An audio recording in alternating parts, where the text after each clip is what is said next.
They say time heals everything, but what if time only reminds you of what you've lost? I wasn't supposed to fall in love, not with a patient, not with someone who was counting his days. But life doesn't ask for permission before it changes everything. His name was Michael. He visited the hospital every afternoon with a bunch of white lilies for his grandmother. I used to watch him from the nurse's desk, quiet, polite, but his eyes, they held a sadness I couldn't name. One day, he caught me looking and said, "Do you like lilies too?" I remember laughing, pretending to be busy, but my heart had already said yes. It started with small talks, coffee breaks, shared silences. He'd waited outside after my shift just to walk me to the bus stop. He was kind, funny, and so alive. And yet, sometimes when he laughed, it sounded like someone trying to forget something. I never asked what. I was afraid of the answers. One night, after a long shift, I found him sitting alone in the hospital garden. He looked pale, exhausted. I asked if he was okay. He smiled and said, "I'm fine."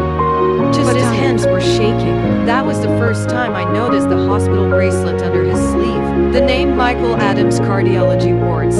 He wasn't visiting anyone. He was the patient. I confronted him the next day. He tried to brush it off, but I could see the truth in his eyes. His heart was failing. He had refused treatment for months, afraid it wouldn't work, afraid to hope. "I just wanted to live normally for a while," he said, "and with you, I almost did." We cried together that day, not because we were sad, but because we'd found something beautiful in a world that was breaking. The next few weeks felt like stolen days from heaven. We met after my shift, watched movies in silence, shared bad coffee and good laughter. Every heartbeat felt precious. I started pretending the hospital beeps were love songs.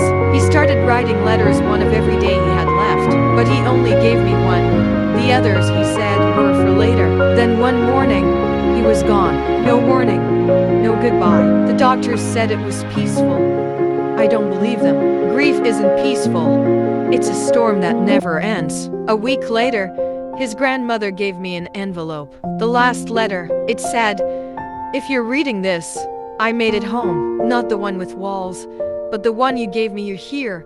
Don't forget to live for the both of us." It's been 5 years. I still keep that letter by my bed. Some nights when it rains, I imagine he's somewhere beyond the clouds listening. I don't cry anymore. I just whisper, "I lived." Michael, just like you asked, because some love don't end, they just change form. They live on, in every heartbeat, every quiet moment, every whisper of truth.